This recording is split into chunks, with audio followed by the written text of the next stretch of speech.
পিসপিসে গ্রামে একটা রাস্তা আছে, দুপুর রাতে হয়তো মোটে ওখানে কেউ গেলে সে আর আগের মতো ফিরে আসে না। আমি একা সেই রাস্তা দিয়ে হাঁটছিলাম, হঠাৎ খেয়াল করলাম আমার ছায়ার পাশে আরেকটা ছায়া, কিন্তু পেছনে তাকিয়ে দেখি কেউ নেই।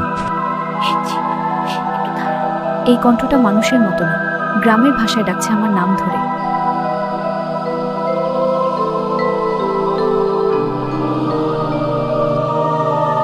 বছর 3 আগে এই বাঁশ ছাড়েই আমাকে পুঁতে রাখা হয়েছিল।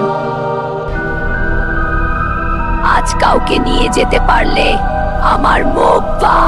আমি চোখ বন্ধ করে হনুমানের নাম নিলাম। হঠাৎ বাতাস থেমে গেল, সব নিস্তব্ধ। আমি চুপ করে রইলাম, কারণ আমার পায়ের কাছে পড়েছিল লাল শাঁখাপলা ভেজা মাটিতে।